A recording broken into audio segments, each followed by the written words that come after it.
20살의 당신에게 마흔이라는 나이는 어떤 의미인가요? 아마 아주 먼 미래, 상상조차 되지 않는 까마득한 시간 저편의 이야기처럼 들릴 겁니다.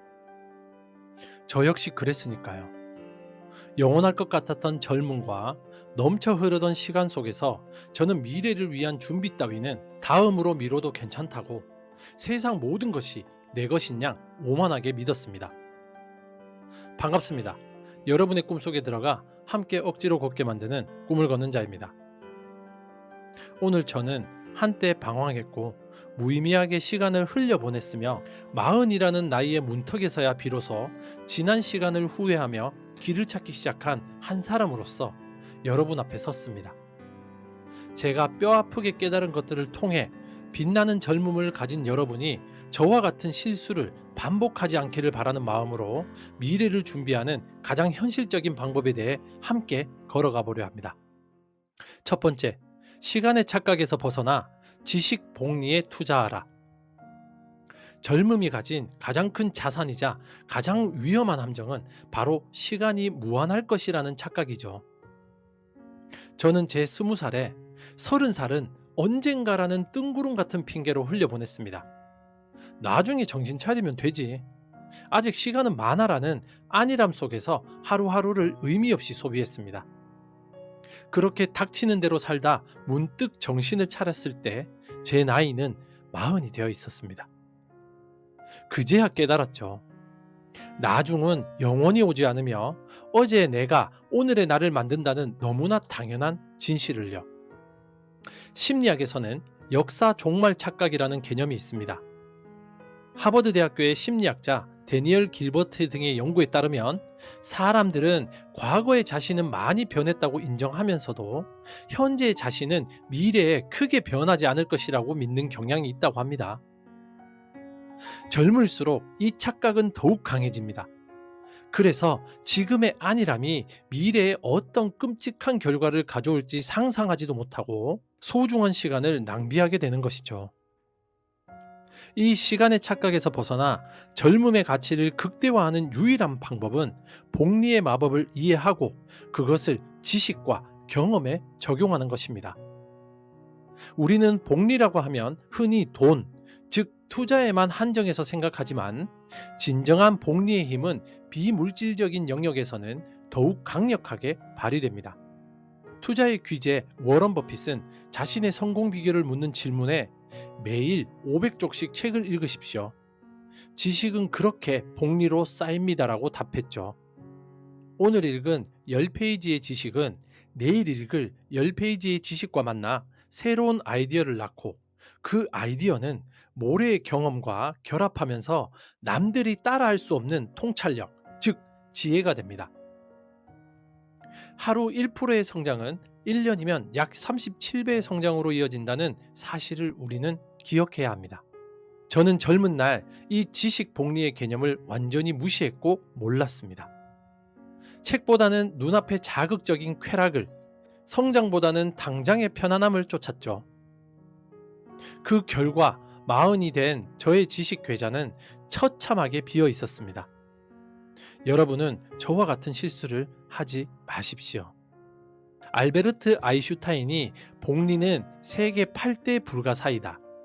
그것을 이해하는 자는 돈을 벌고 그렇지 않은 자는 돈을 지불한다라고 말했듯이 시간과 지식의 복리 또한 마찬가지입니다. 젊음이라는 가장 큰 원금을 가진 여러분이 매일의 작은 노력으로 지식의 이자를 불려나간다면 10년, 20년 뒤에는 그 누구도 따라잡을 수 없는 거대한 지적 자산을 갖게 될 것입니다. 지금 당장 하루 30분이라도 당신의 미래를 위해 지식 복리에 투자하십시오. 두 번째, 안정이라는 감옥을 부수고 안티프레지를 추구하라. 젊은 날에 저는 안정만을 추구했습니다. 실패가 두려워 새로운 도전을 피했고 비난이 무서워 남들과 다른 선택을 하지 않았죠. 익숙한 환경과 사람들 속에만 머물렀습니다. 그것이 현명한 것이라 믿었거든요. 하지만 그 안정이라는 울타리는 저를 지켜주는 성벽이 아니라 성장을 가로막는 감옥이었습니다. 예측 가능한 삶 속에서 저의 잠재력은 잠들어 버렸고 작은 충격에도 쉽게 흔들리는 유리 같은 존재가 되어 버렸죠. 미래는 그 누구도 예측할 수 없는 불확실성의 영역입니다. 그런 미래를 준비하는 최고의 전략은 완벽한 계획을 세우는 것이 아니라 어떤 충격에도 깨지지 않고 오히려 더 강해지는 나 자신을 만드는 것입니다. 또 소개하는 사상가 나심 니콜라스 탈레브는 그의 기념비적인 저서 안티프레질에서 이 개념을 세상에서 알렸죠. 프레질은 충격을 받으면 깨지는 것이고 로버스트가 충격을 견뎌내는 것이라면 안티프레질은 충격과 스트레스, 실패를 통해 오히려 더 성장하고 발전하는 성질을 의미하죠. 우리 신체가 운동을 통해 근육을 키우는 과정이 바로 안티프레질의 대표적인 예입니다. 무거운 역기를 들면 근섬유는 미세하게 찢어지지만 몸은 이를 회복하는 과정에서 더 강하고 두꺼운 근육을 만들어냅니다. 우리의 정신과 능력도 마찬가지입니다. 의도적으로 자신의 컴포트 존을 벗어나는 작은 도전을 반복하고 그 과정에서 겪는 실패와 실수를 성장의 재료로 삼을 때 우리는 비로소 안티프레질한 존재가 될 수 있습니다. 이는 스탠퍼드 대학교의 심리학자 캐럴 드웨익이 말한 성장 마인드셋과도 일맥상통하죠. 자신의 능력이 고정되어 있다고 믿는 고정 마인드셋을 가진 사람은 실패를 자신의 한계로 규정하지만 노력을 통해 능력이 변할 수 있다고 믿는 성장 마인드셋을 가진 사람은 실패를 배움의 기회로 여깁니다. 저는 젊은 시절 고정 마인드셋이라는 감옥에 갇혀 있었습니다. 여러분은 그 감옥을 부수고 나와야 합니다. 로마의 철학자 황제 마르쿠스 아우렐리우스는 행동의 장애물은 행동을 진보시킨다. 길을 가로막는 것이 길이 된다라고 말했습니다. 젊음은 실패해도 괜찮은 것이 아니라 적극적으로 실패해야만 하는 시기입니다. 감당할 수 있는 수준의 작은 실패들을 의도적으로 경험하고 그 경험으로부터 배우고 다시 도전하는 과정을 통해 당신의 삶을 그 어떤 불확실성에도 흔들리지 않는 단단한 반석 위에 올려놓으셔야 됩니다. 안정은 성장의 무덤입니다. 세 번째, 흩어진 경험의 점들을 연결하여 당신만의 별자리를 만들어라.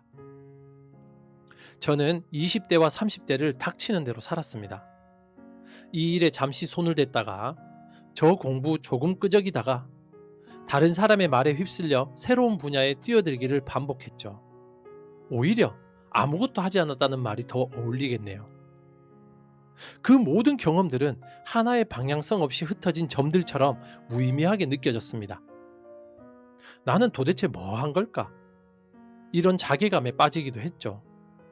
하지만 마흔이 되어 제 인생을 돌아보니 그 쓸모없어 보이던 점들이 희미하게 남아 연결되어 저만의 독특한 그림, 저만의 별자리를 찾고 있었다는 것을 어렴풋이 깨닫게 되었죠.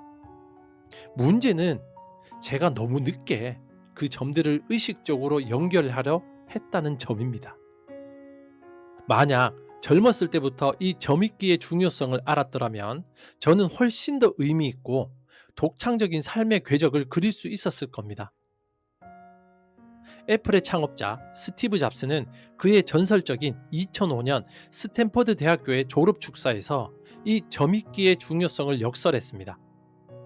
그는 대학을 중퇴하고 우연히 들었던 서체 수업이 훗날 매킨토시 컴퓨터의 아름다운 글자체를 만드는데 결정적인 역할을 했다고 고백했죠.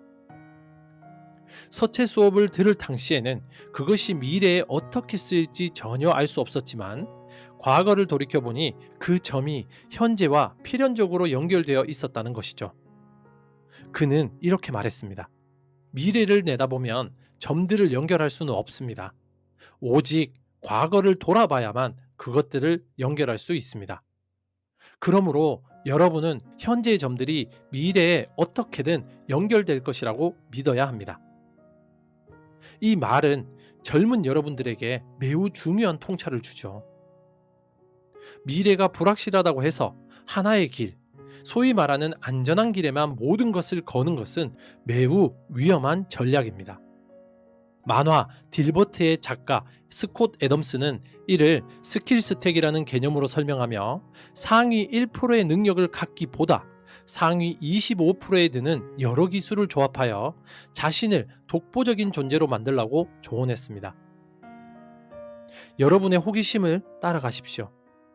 전공과 상관없어 보이는 분야의 책을 읽고 전혀 다른 분야의 사람들을 만나고 엉뚱해 보이는 취미에 몰두해 보십시오. 당장은 쓸모없어 보이는 그 모든 경험의 점들이 쌓이고 쌓여 미래의 어느 날 남들은 절대 흉내낼 수 없는 당신만의 강력한 별자리를 만들어 줄 것입니다. 흩어짐을 두려워하지 마십시오. 의식적으로 다양한 점을 찍는 용기, 그것이 미래의 당신을 만드는 가장 창의적인 방법입니다. 제가 흘려보낸 20살, 30살의 시간은 다시 돌아오지 않습니다.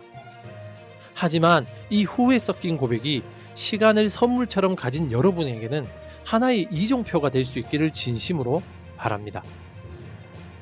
시간의 복리를 믿고 안정을 경계하며 당신만의 점들을 부지런히 찍어 나가십시오. 미래는 예측하는 것이 아니라 오늘 하루하루의 충실한 준비를 통해 당신에게 가장 유리한 모습으로 만들어 나가는 것입니다. 여러분의 젊음이 후회가 아닌 눈부신 서사로 가득 채워지기를 진심으로 응원합니다. 당신의 꿈 곁에서 함께 조용히 걷는 꿈을 걷는 자였습니다. 감사합니다.